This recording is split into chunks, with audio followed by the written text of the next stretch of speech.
그런데 공교롭게 본인의 이름을 숨기려 차명폰과 본인의 이름을 숨기려 가명을 썼던 이 송병기 부시장. 그리고 공교롭게 더 공교로운 건 이 송병기 부시장의 이름을 숨겨주기 위해 캠핑장에서 만난 그라는 표현을 썼던 청와대. 뭘 숨기고 있는 걸까요? 왜 이렇게 가명과 닉네임을 썼던 걸까요? 우리가 왜 지난 정부 때 야권에서 정부를 공격하는 여러 가지 수단으로서 사용됐던 용어 중에 하나가 숨기려는 자가 범인이다. 그러니까 박근혜 전 대통령이 7시간 등에 대한 얘기를 하면서 그런 얘기 참 많이 들었던 것 같은데요.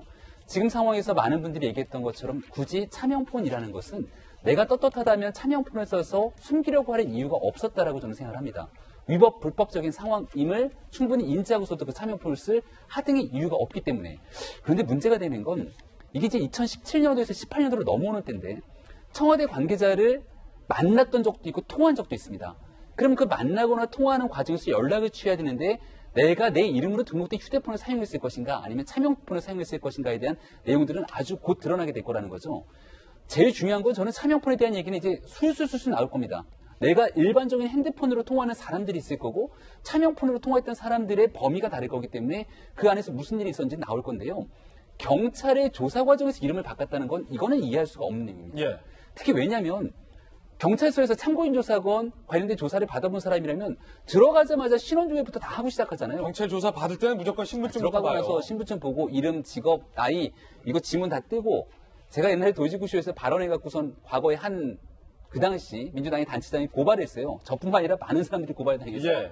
경찰서 가서 조사를 받고 나온 적이 있습니다. 그렇죠. 조사받으니까 사실 나중에 아무것도 아닌 무혐의 처분이 되는데 그렇죠. 저희 같은 소시민들은 일단 오라 그러면 가야죠. 어떡합니까? 일단 무서워요. 지금 뭐 경찰은 소환 거부하고 한다는데 우리 일단 갑니다. 예. 오라니까 가야죠. 가면 지문 다 뜨고 이름 김병민, 나이 뭐 하는데 굉장히 뭐 별로 기분이 썩 좋지는 않습니다. 좋죠. 다 얘기하고 오고 나서 조사했던 거 자 맞습니까? 아주 얘기하면 네 맞습니다 하고 나오는 거거든요. 예. 근데 거기서 얘기 다 하고 나왔는데 송병기 전직 퇴직 공무원이 김땡땡으로 둔갑을 한다?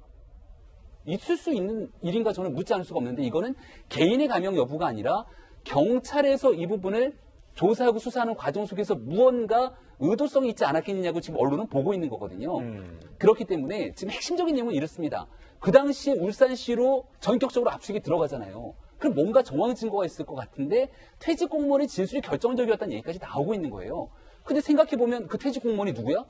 와, 이거 지금 현직 단체장이 상대 캠프에 있는 핵심적인 인사네?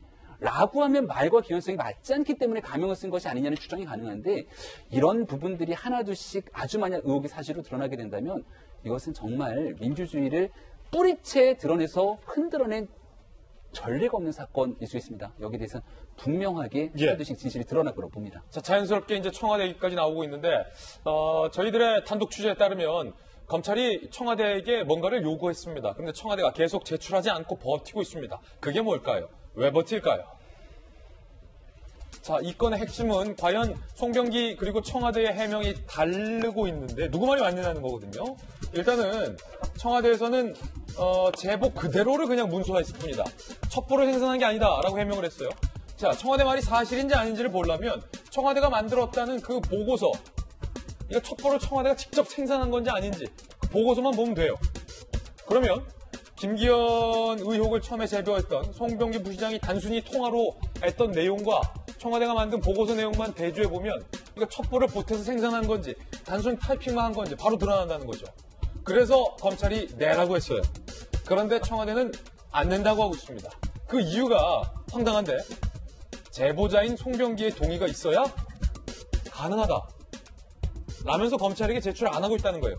이 부분이 제가 이해가 안 되는데, 자, 박용진 의원님, 만약에 저 보고서는요, 송병기 부시장이 보고서를 만들어서 청와대에 줬다면 100번 양보해서 청와대 해명대로 이 보고서를 만든 사람이 송병기 부시장이니까 이분의 동의가 필요할 것 같아요. 그런데 저 보고서 만든 사람은 청와대잖아요. 근데 그걸 왜 송병기 부시장에게 동의를 받아야 됩니까? 왜 안 내는 겁니까, 원본? 여기서 말하는 원본이라고 하는 게 두 가지를 다 의미하는 것 같고요. 송병기 부시장이 제보를 한 제보 문서와 그리고 지금 말씀하신 그 청와대가 그거를 일목요연하게 좀 정리했다고 하는 그 보고서 이거겠죠. 이거를 어떻게 내용이 더 추가됐는지 안 됐는지를 보겠다고 하는 것 같은데 이와 관련해서는 저는 그 청와대 첫 번째 그 해명 브리핑이 좀 많이 걸렸어요.